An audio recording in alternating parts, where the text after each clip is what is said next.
أعوذ بالله من الشيطان الرجيم. بسم الله الرحمن الرحيم. يا بني إنها إن تك مثقال حبة من خردل فتكن في صخرة أو في السماوات أو في الأرض يأت بها الله إن الله لطيف خبير. يا بني أقم الصلاة وأمر بالمعروف وانه عن المنكر واصبر على ما أصابك إن ذلك من عزم الأمور. ولا تسعر خدك للناس ولا تمش في الأرض مرحا إن الله لا يحب كل مختال فخور. واقصد في مشيك واغضض من صوتك إن أنكر الأصوات لصوت الحمير. ألم تروا أن الله سخر لكم ما في السماوات وما في الأرض وأسبغ عليكم نعمه ظاهرة وباطنة ومن الناس من يجادل في الله بغير علم ولا هدى ولا كتاب منیر. حضرات یہ سورہ لقمان کی آیتیں ہیں اور سورہ لقمان کا سلسلہ گزشتہ 2-3 ہفتوں سے چل رہا ہے. گزشتہ اتوار مجلس نہیں ہو سکی تھی کچھ طبیعت کے مسئلے کی وجہ سے. اس سے پہلے جو مجلس ہوئی تھی 17 تاریخ کی، اس میں اس آیت پر آ کر بات رکی تھی کہ مکۃ المکرمہ میں کچھ نوجوان کچھ دوسرے حضرات ایمان قبول کر لیا تو ان کے ماں باپ ان پر سختی کر رہے تھے کہ ایمان کو چھوڑ دو، ایمان کو چھوڑ دو. بہت زیادہ ان کے ماں باپ اس پر تلے ہوئے تھے، اٹل تھے، مصر تھے کہ ایمان کو چھوڑو. اور رسول اللہ صلی اللہ علیہ وسلم کے سامنے ان صحابہ نے ذکر کیا کہ ماں باپ اس طرح کر رہے ہیں تو اللہ تعالیٰ نے ان آیتوں میں یہ بات بتائی کہ جو ماں باپ کفر کی حالت میں ہیں وہ تم لوگوں کو کفر پر مجبور کر رہے ہیں تو تم کفر کو تو نہیں اپناؤ گے لیکن ان کے ساتھ برتاؤ تب بھی تمہیں نرمی کا ہی رکھنا ہے. مشرک ماں باپ سے بھی شریعت یہ چاہتی ہے کہ نرمی کے ساتھ پیش آؤ. اور اللہ نے یہ بھی فرمایا وَاتَّبِعْ سَبِيلَ مَنْ أَنَابَ إِلَيَّ، اور اس آدمی کے راستے پر چلو جو میری طرف لو لگائے رکھا ہے. اس آیت پر بات آ کر رکی تھی. یہ آیت کا حصہ بتا رہا ہے آدمی کو اپنی اصلاح کے لیے ہمیشہ ایسے لوگوں کی تلاش رہنی چاہیے جو اللہ کی طرف لو لگائے رکھیں. انسان کی فطرت میں متاثر ہونے کا مادہ بہت ہے. آپ نے دیکھا 4 آدمی ہنس رہے ہیں، آپ پہنچتے ہیں، آپ کو کوئی ریزن نہیں معلوم، آپ بھی ہنسنا شروع کر دیتے ہیں. 4 آدمی کہیں بیٹھے غمزدہ ہیں، رو رہے ہیں، آپ وہاں پہنچ گئے، کوئی وجہ نہیں معلوم لیکن آپ بھی ان کے ساتھ متاثر ہو کر جو ہے رونے جیسا ماحول آپ کو بھی پیش آ جاتا ہے. تو جو لوگ شریعت کی اتباع کرنے والے ہیں اور اللہ سے لو لگائے رکھے ہیں ایسے آدمیوں کے راستے پر چلنے کا حکم دیا جا رہا ہے. ٹھیک اسی طرح کی ایک آیت 11ویں پارے میں سورہ توبہ میں گزری تھی جس میں اللہ نے فرمایا یا ایھا الذین آمنوا اتقوا اللہ، اے ایمان والو اللہ سے ڈرو، تقوی اختیار کرو، وکونوا مع الصادقین، اور سچوں کے ساتھ ہو جاؤ، اور سچوں کے ساتھ ہو جاؤ. جو لوگ سچے ہیں ان کے ساتھ رہنے سے تمہارے اندر بھی جو ہے سچائی اور اچھائی آنا شروع ہو جائے گی. پہلے زمانے میں اس بات کو بہت زیادہ دیکھا جاتا تھا کہ کون کس کے ساتھ اٹھ رہا ہے بیٹھ رہا ہے، اس لیے کہ آدمی اپنے دوست کے جیسا ہوتا ہے. تو دوست کی جیسے مزاج بنتے ہیں اس کے بھی ویسے ہی مزاج بنتے ہیں۔ اب آج کی آیت میں حضرت لقمان علیہ السلام نے جو بیٹے سے نصیحت فرمایا اسے سنیے۔ یا بنی، اے میرے بیٹے، انہا ان تک مثقال حبۃ من خردل، اگر رائی کے دانے کے برابر بھی کوئی چیز کسی پہاڑ کی چٹان میں ہو یا آسمانوں میں ہو یا زمین میں ہو، یاتی بھی اللہ اسے لے کر آئیں گے، اللہ کے علم سے وہ چیز مخفی اور پوشیدہ نہیں ہے۔ دراصل مشرکین کے اس اعتراض کا اس میں جواب ہے۔ مشرکین یہ کہا کرتے تھے مکے کے کہ بھئی ایک آدمی مرنے کے بعد اس کی ہڈیاں سب منتشر ہو جاتی ہیں، اجزاء ادھر ادھر پھیل جاتے ہیں، کچھ جانور کھا لیتے ہیں، کچھ مٹی میں سڑ گل جاتے ہیں۔ قیامت کے دن اللہ ان اجزاء کو، ان چیزوں کو کیسے جمع فرمائیں گے؟ کون سی چیز کہاں ہے، کون سا ہٹ کہاں پڑا ہے، کسے پتا؟ اللہ نے فرمایا ان تک مثقال حبۃ من خردل، رائی کے دانے کے برابر بھی کوئی چیز ہو، وہ کہیں پہاڑوں کی چٹانوں میں ہو یا آسمانوں میں ہو یا زمینوں میں ہو، یاتی بھی اللہ اسے لے کر آئیں گے۔ اللہ کے علم سے کوئی چیز مخفی اور پوشیدہ نہیں ہے۔ یہ آیت کریمہ ایک زمانے میں ہو سکتا ہے کہ لوگوں کو سمجھنے میں مشکلات پیش آ رہی ہوں، لیکن سائنس نے، جدید ٹیکنالوجی نے ہمیں یہ چیز بڑی اچھی طرح سمجھا دی۔ آج سائنس اور ٹیکنالوجی اتنی ترقی کر چکی ہے کہ امریکہ کے ایک شہر پیٹاگون میں بیٹھے ہوئے فوجی دنیا بھر کے ملکوں میں کہاں فوجی نقل و حرکت ہو رہی ہے ان کو معلوم ہو جاتا ہے۔ اور جو اعلیٰ درجے کے کیمرے ہوتے ہیں، ایک مرتبہ تقریباً 2-3 سال پہلے شاہین کالج بدر جانے کا اتفاق ہوا تو ان لوگوں نے ایک بڑے ہال میں لے جا کر دکھایا کہ ہم لوگوں کا یہ پورا کیمروں کا سسٹم ہے، جگہ جگہ لگے ہوئے ہیں۔ تقریباً ان کی اس یونیورسٹی کے 3 کلومیٹر کے دائرے میں کوئی بھی چیز حرکت کرے ہمیں نظر آتی ہے۔ اسٹوڈنٹ کہیں بھی داخل ہو رہا ہو ہمیں نظر آتا ہے، ہر جگہ کیمرے ہیں، اور فوراً ہم جو ہے اس علاقے کو فون کرتے ہیں کہ دیکھو بھی وہاں یہ ہو رہا ہے۔ جب یہاں اتنے کیمروں نے ترقی کر لی اور کہتے ہیں کہ ترقی یافتہ ملکوں میں اور زیادہ کیمروں نے ترقی کر لی کہ کہاں کون سی چیز کب ہوئی ہے سب محفوظ ہے۔ میں نے پہلے بھی بتایا تھا کہ گوگل والوں کے پاس آپ کی ہر چیز محفوظ ہے۔ آپ نے تصویر لی اپنے کیمرے میں، ڈیلیٹ کر دیا اور وہ اکاؤنٹ بھی آپ نے ختم کر دیا، پھر دوبارہ وہ اکاؤنٹ کھولیں گے تو وہ آپ کی تصویر 15 سال پرانی بھی جو ہے آپ کو نظر آئے گی۔ ان کے پاس سے وہ ختم ہو ہی نہیں سکتی۔ جب دنیا کے انسانوں نے ہر چیز کو محفوظ کرنے کے اتنے سارے طریقے جوڑ رکھے ہیں تو اس رب العالمین کا کیا کہنا جس نے اس پوری کائنات کو بنایا۔ یاتی بھی اللہ تمام چیزوں کو جمع فرما دیں گے۔ ان اللہ لطیف خبیر، بے شک اللہ تبارک و تعالی لطیف، بہت باریک بین ہے، بہت باریک بین ہے، خبیر باخبر ہے۔ اللہ بے خبر نہیں ہے، باخبر ہے، ہر چیز کا علم اللہ تبارک و تعالیٰ کو ہے۔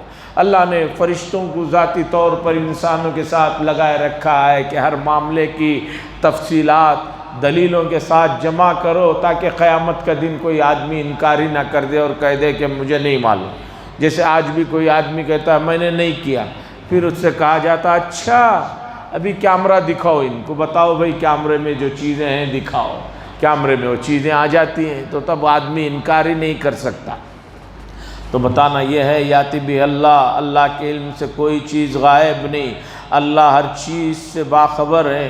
موسیٰ علیہ السلام کے واقعات میں سے آتا ہے کہ وہ جب ملک مدین سے مصر جا رہے تھے تو راستے میں ایک جگہ کسی مسئلے میں وہ کچھ تردد میں تھے، کچھ سوچ بچار میں تھے، تو اللہ تبارک و تعالیٰ نے حضرت موسیٰ علیہ السلام سے فرمایا اس چٹان پر جو تمہارے سامنے ہے اپنے عصا کو مارو۔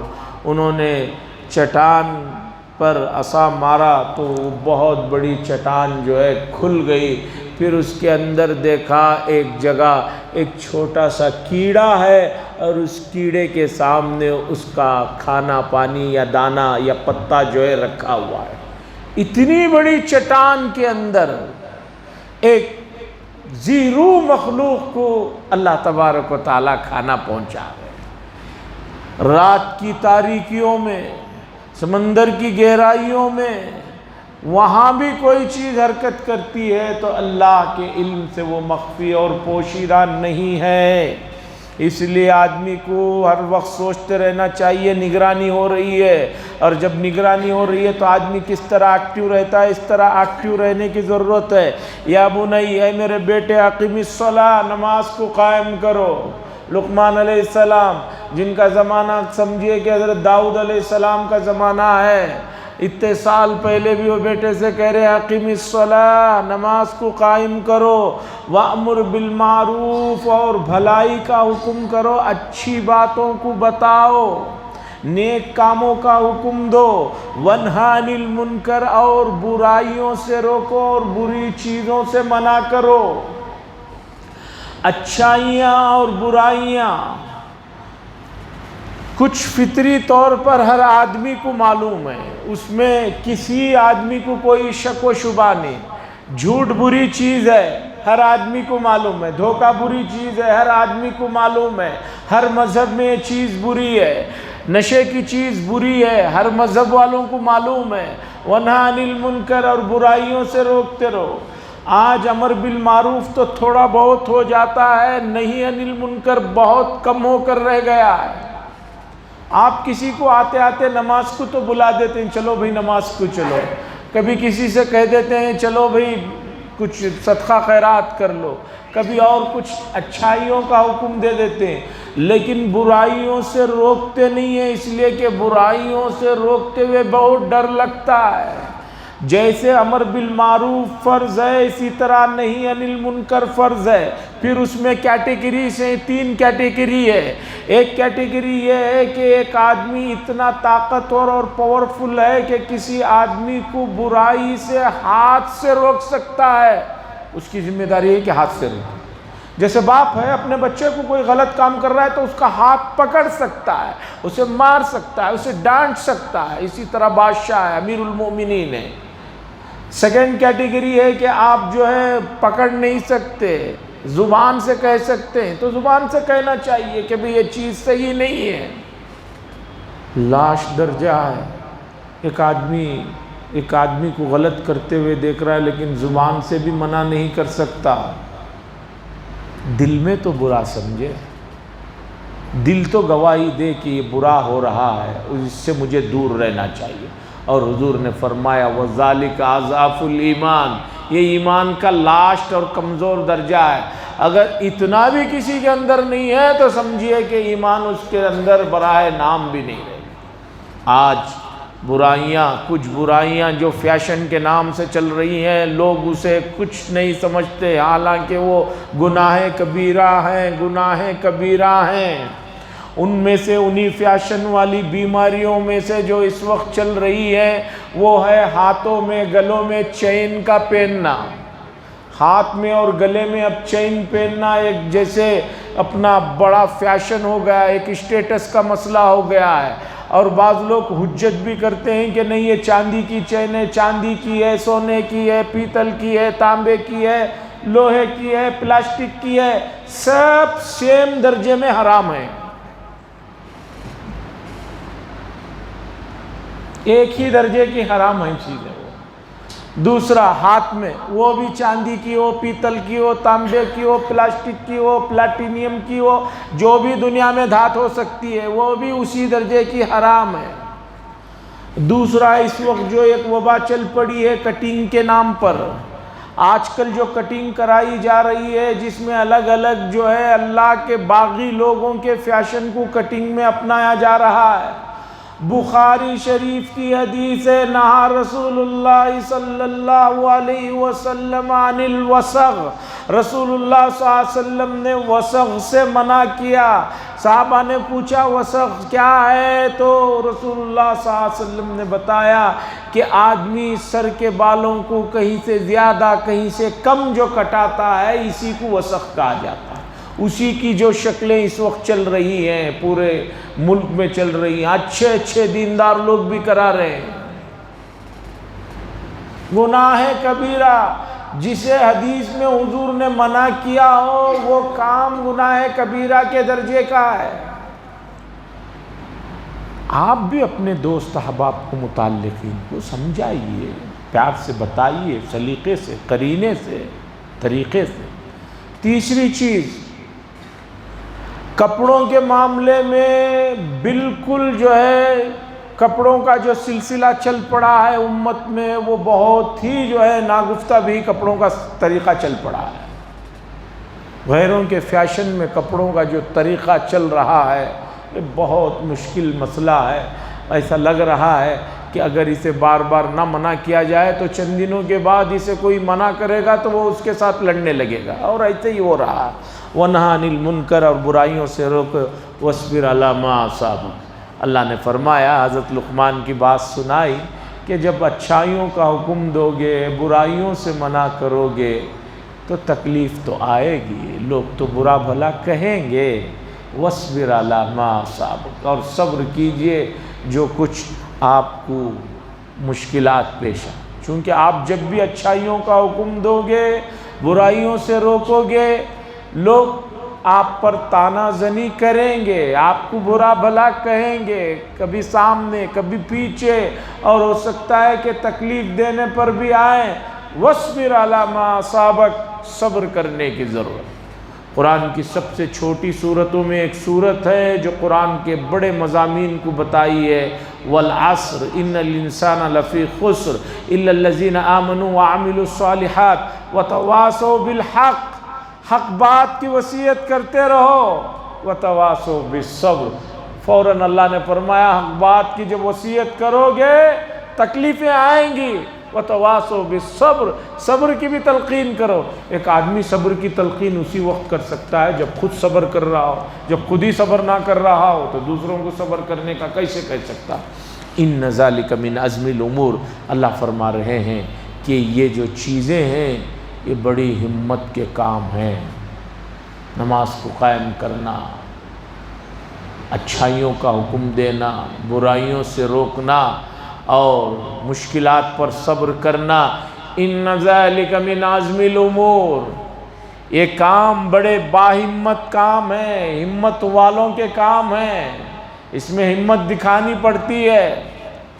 اس کے بعد اللہ فرماتے ہیں کہ حضرت لقمان نے فرمایا وَلَا تُصَعِّرْ خَدَّكَ لِلنَّاسِ، اور اپنے بیٹے سے کہا اور اے میرے بیٹے لوگوں کے سامنے اپنے گالوں کو مت پھیلاؤ۔ گال اسے بولتے ہیں، آدمی جو ہے غصے میں یا جو ہے اسی طرح اپنے آپ کو جب کچھ بڑا سمجھتا ہے، سامنے والے کی کوئی حیثیت نہیں رہتی ہے تو جب بھی ملتا ہے گالوں کو پھیلا کر ملتا ہے، اور لوگوں کے سامنے اپنے گالوں کو مت پھیلاؤ، یعنی اکڑ کر مت ملو۔ وَلَا تَمْشِ فِي الْأَرْضِ مَرَحًا، اور زمین پر اکڑ کر بھی مت چلو،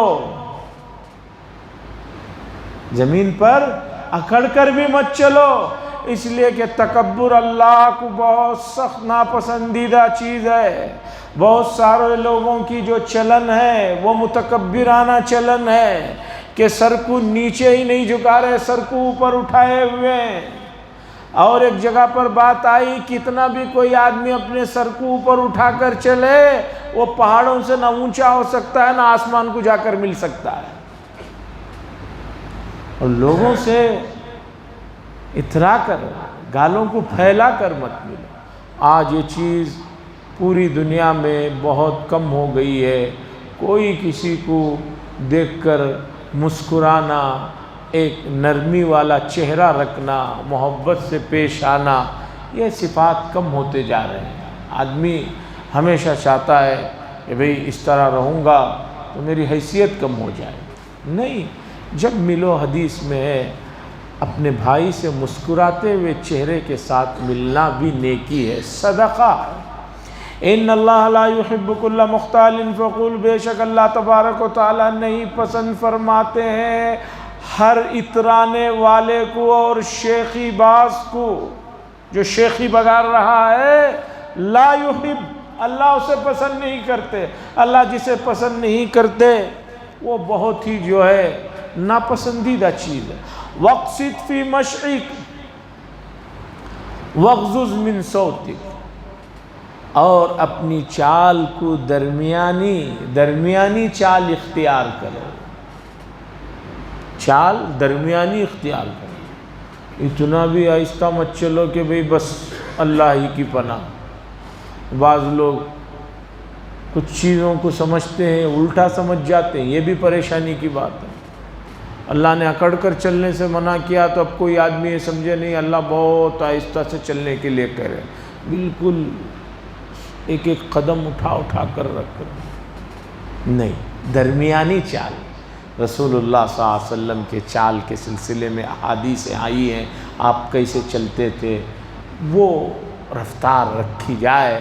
اور خاص طور پر اگر ساتھ میں کسی کے مل کر چل رہے ہو تو اس میں جو کمزور ہیں، جو بوڑھے ہیں، جو بچے ہیں، ان کا بھی حساب کتاب رکھ کر چلو۔ 5 آدمی چل رہے ہیں، ایک آدمی اتنا تیز چل رہا ہے کہ پیچھے اسے پکڑنا مشکل ہو رہا ہے۔ ایک لطیفہ سناتا ہوں، بات سمجھنے میں آسانی ہوگی۔ ایک انجمن بنائی گئی، ایک کمیٹی بنائی گئی، اس کمیٹی کا نام تھا انجمن سستا۔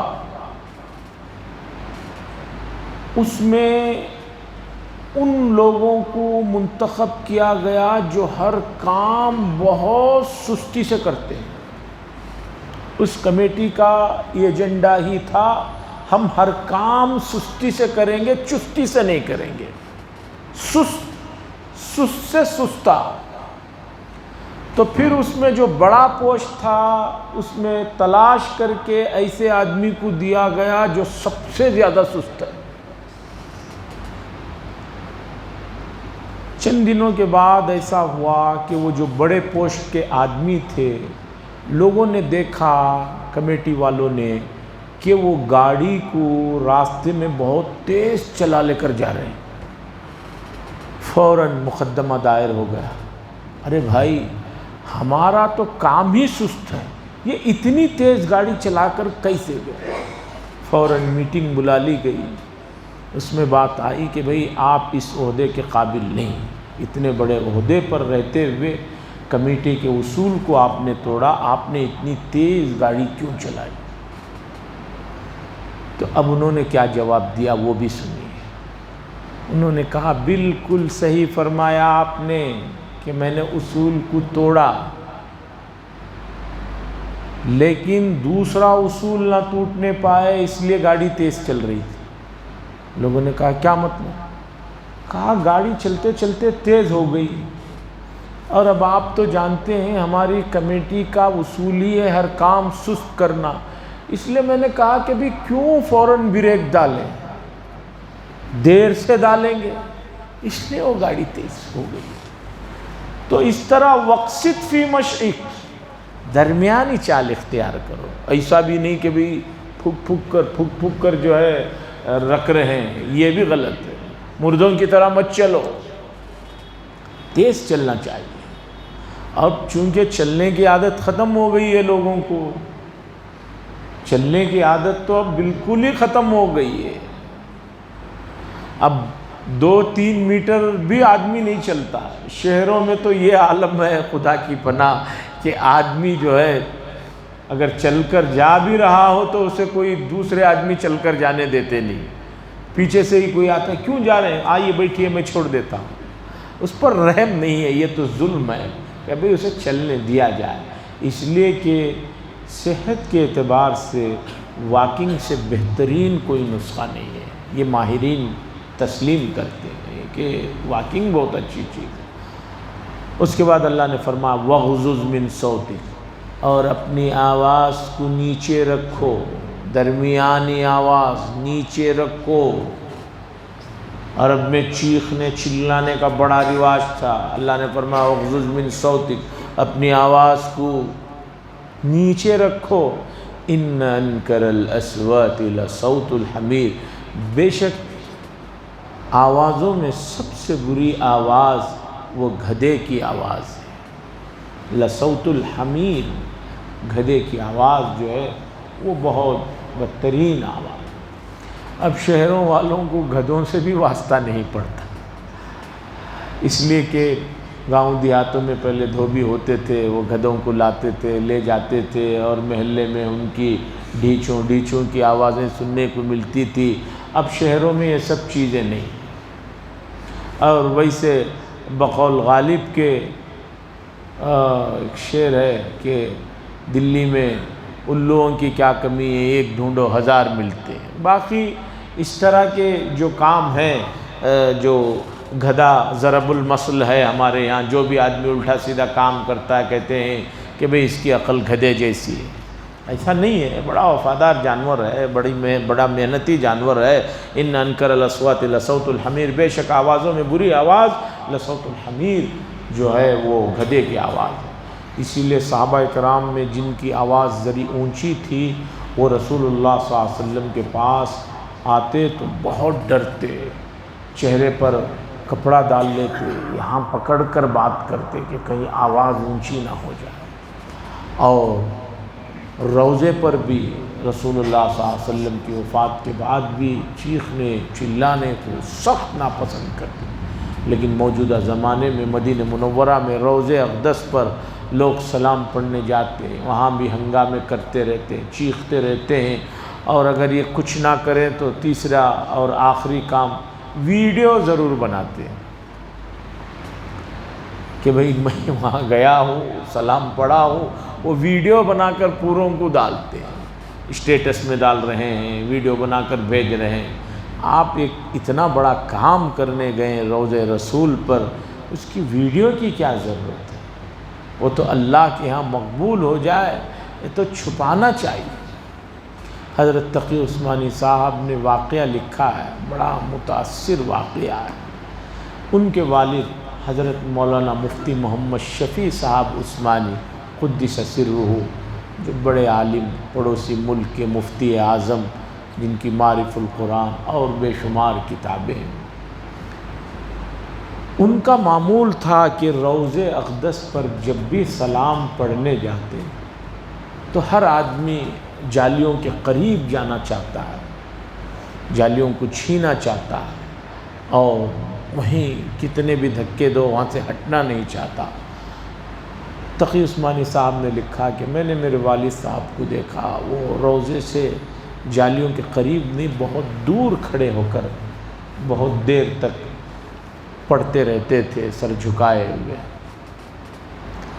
پھر انہوں نے کبھی پوچھا تو ان کے والد صاحب نے بتایا کہ میرے دل میں بھی خیال آتا کہ میں قریب میں جا کر کھڑا ہوں، بہت دیر تک کھڑا ہوں، پڑھوں، لیکن ایک مرتبہ مجھے یہ بات منکشف ہوئی، شاید خواب میں رسول اللہ صلی اللہ علیہ وسلم کے ذریعے سے، کہ آپ صلی اللہ علیہ وسلم نے فرمایا جو آدمی میری سنتوں سے جتنا زیادہ قریب ہوگا، وہ چاہے دنیا کے کسی بھی حصے میں ہو، وہ میرے سب سے زیادہ قریب ہوگا، اور جو آدمی سنتوں سے دور ہے، وہ چاہے یہاں جالی کے پاس بھی آ کر کھڑا ہو جائے، وہ مجھ سے دور ہی رہے گا۔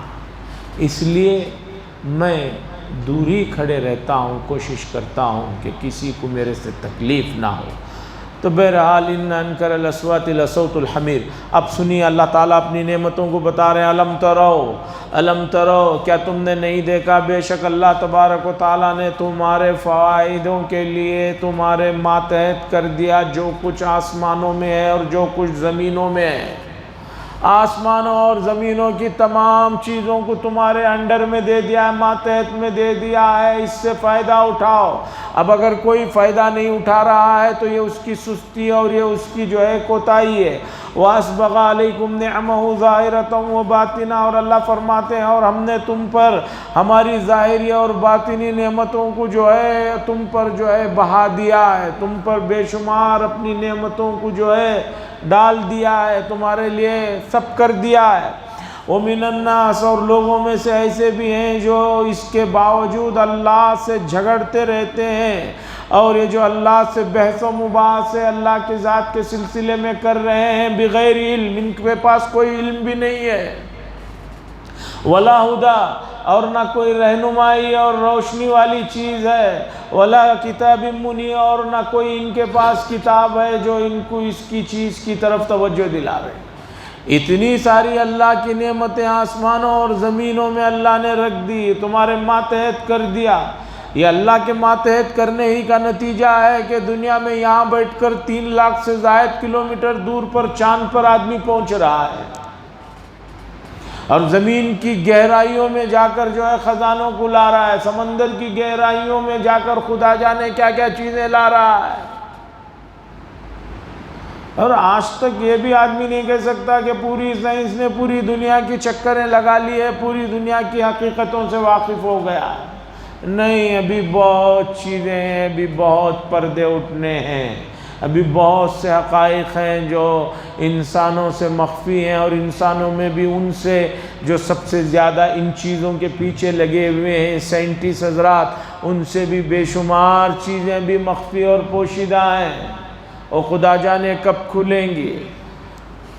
وَلَا هُدًى وَلَا كِتَابٍ مُنِيرٍ۔ تو بہرحال ان آیتوں میں جو احکامات حضرت لقمان علیہ السلام کے حوالے سے قرآن نے ذکر کیا، ان کی طرف توجہ دینے کی ضرورت ہے، اور ان کے طرف جو ہے ہمیں رہنمائی حاصل کر کے اس پر عمل کرنے کی ضرورت ہے، خاص طور پر عمل بالمعروف، نہی عن المنکر، نماز کا حکم، اور لوگوں سے محبت سے ملنا، یہ تمام چیزیں ہیں۔ وآخر دعوانا ان الحمد للہ رب العالمین، لک الحمد و لک الشکر یا اللہ، اللہم صلی علی سیدنا شفینا نبینا حبیبنا مولانا محمد بارک وسلم، اللہم انت السلام منک السلام وتبارک ذا الجلال والاکرام، ربنا تقبل منا ما كان صالحا واصلح لنا ما كان فاسدا، صلی اللہ تعالی وسلم علی خیر خلقہ محمد وعلی آلہ وصحبہ اجمعین، والحمد للہ۔